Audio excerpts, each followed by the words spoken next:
the President of the United States and Mrs. Trump.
Ladies and gentlemen, the national anthem of Australia, followed by the national anthem of the United States.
President and Mr. Prime Minister, the Honor Guard is prepared for inspection. Mr. President, you can speak.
Troop in review!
Thank you.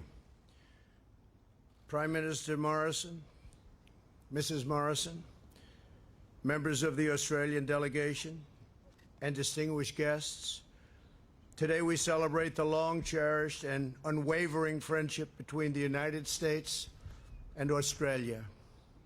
The First Lady and I are honored to welcome you and Jennifer to the White House, and we look forward to hosting you for a state dinner tonight in the Rose Garden. It will be quite something. The unbreakable bond between America and Australia is rooted in eternal ties of history, culture, and tradition. Last year, our nations commemorated 100 years of mateship since our gallant service members fought together in World War I. Today, we vow to carry on the righteous legacy of our exceptional alliance. The close relationship between our two countries dates back to the earliest days of the American Republic. In 1792, during George Washington's first term, the American ship Philadelphia became the first foreign trading vessel to enter an Australian port. In the coming decades, American prospectors, whalers, and merchants traveled to Australia for opportunity and adventure. They found in your people a kindred spirit. Americans and Aussies are loyal, bold, independent, and very, very resilient. With incredible optimism and grit, our forefathers built homes and nations in lands of endless beauty and possibility. Together we share common customs, common values, common dreams, and common heroes. In the First World War, our bond was sealed in blood at the Battle of Aumale in France. In the words of Australian General John Monash, the events that took place there live forever in the annals of our respective nations. General Monash led the operation and began the offensive on the 4th of July, 1918, to honor the Americans under his command. On that Independence Day, the mighty Aussie and American forces charged uphill to push the enemy from the high ground and retake strategically vital towns. In just 93 minutes, they liberated the village and helped turn the tide on the Western Front. It went very, very quickly. As General Monash later wrote, the Americans were ever after received by the Australians as blood brothers. Since that day, Australians and Americans have fought together side by side in every major conflict. In World War II, the Aussies held the line against Rommel for 8 harrowing months. Tobruk, they sacrificed our sailors during the Battle of Coral Sea. And 75 years ago, Aussie pilots patrolled the skies above Normandy on D-Day as we battled together to defeat the Nazis and rescue civilization. The United States and Australia formalized our security alliance in 1951.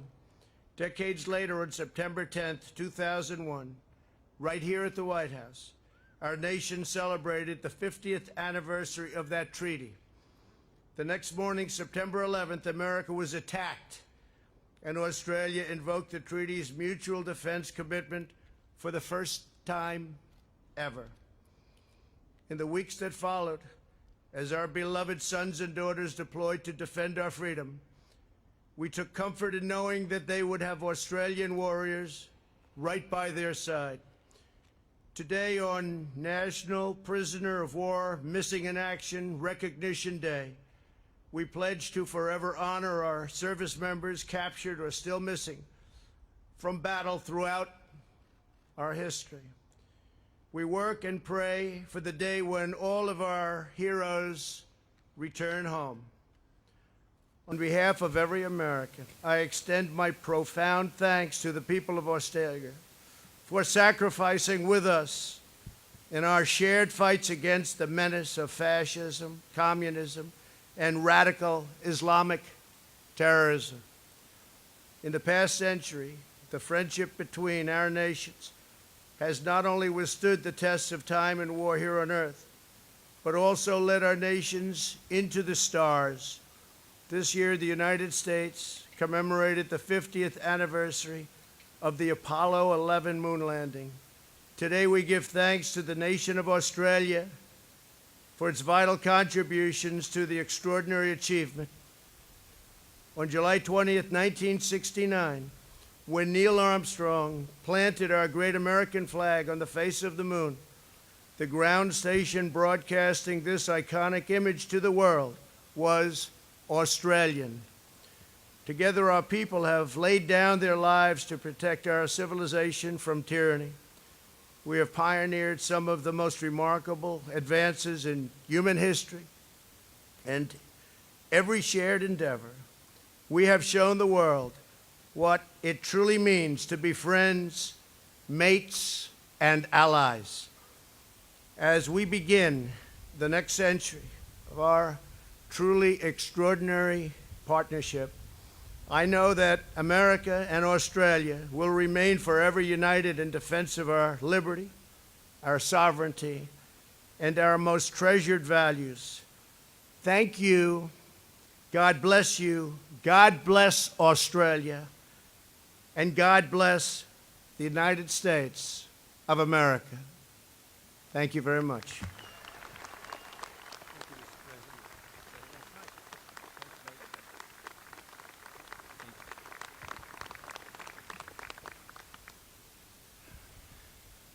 As I just said to the President, thanks, mate. Mr. President, Mrs. Trump, honoured guests, distinguished guests, friends, one and all, here in this land of liberty. Thank you, Mr. President and Mrs. Trump, for the honour you have bestowed on my country here today with this extraordinary welcome. Jenny and I bring with us and our delegation the amity, the thanks and respect of 25 million Australians for this great country of these United States of America. 50 years ago, another Australian Prime Minister visited the White House, and he said there are too many bonds between our two countries for any Australian Prime Minister to feel that he is a stranger. So once again, as another Prime Minister returns, as a friend, to celebrate with you, Mr. President, one of our oldest and dearest friendships, it is wonderful to be here. Australians and Americans understand each other like few other peoples. And it is true that you and I have established a very early understanding for which I'm grateful. No two peoples in the world make better friends easier than ours. Your respect for Australia, Mr. President, your personal encouragement, and the example afforded by your passion for what makes America great, makes ours a very easy connection. For a century, as you have recounted, we have done what true friends do, stick by each other. Ronald Reagan spoke of the truths and traditions that define the United States. Australians share these truths and traditions. We see the world through the same lens. From the cornfields of Lamel to the jungles of Southeast Asia and the Pacific, to the dust of Tarankout, and now even the waters of the Straits of Hormuz, Australians and Americans continue to stand together. I'm reminded of a story of a young American soldier in the First World War calling out to Australian soldiers for help to attend to the wounded. And an Australian soldier replied in the notorious blunt language of soldiers, which I will censor here. But he said, "Sure, Yank, I'll go. We're in this thing together."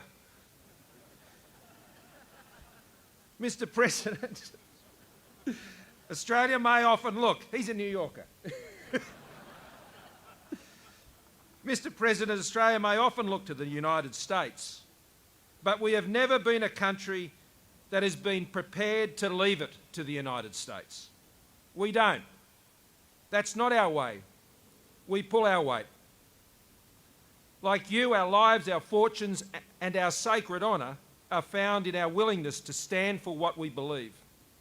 We believe, as Teddy Roosevelt declared, that national strength is found in the ability of citizens to live out their lives with self-restraint, self-mastery, common sense, the power of accepting individual responsibility, and the ability to act in conjunction with others and with courage and resolution.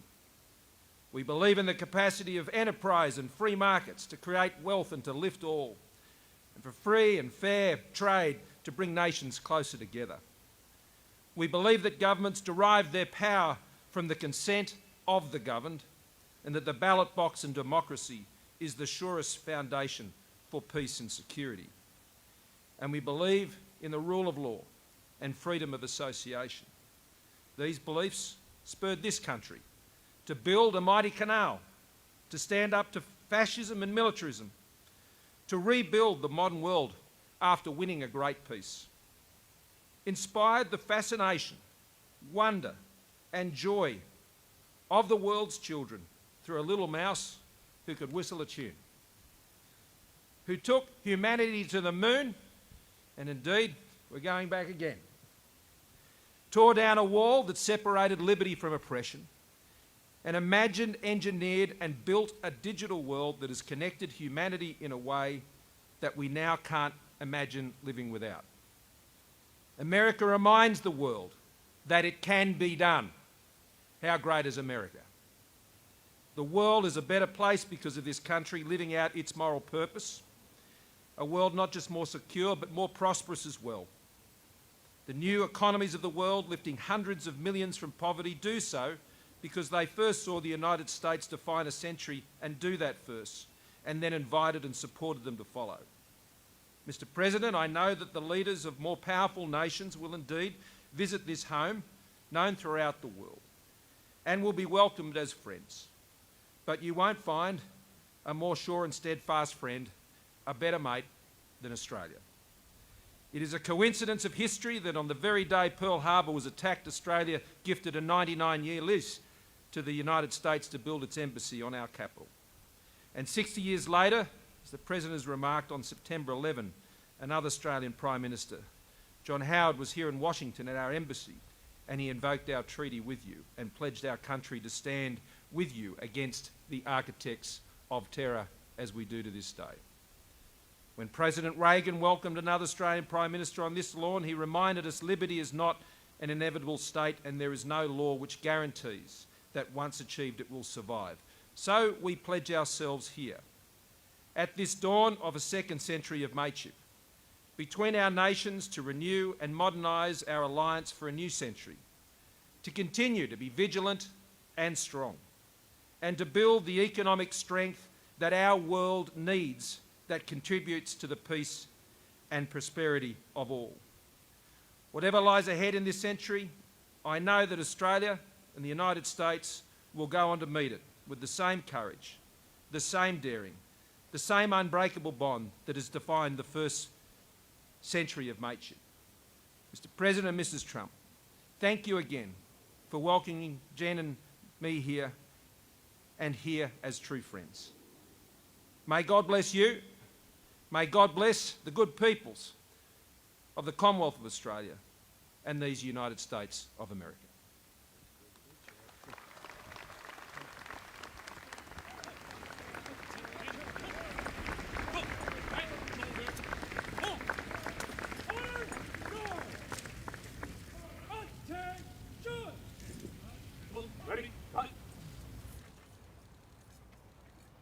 Mr. President, this concludes today's ceremony.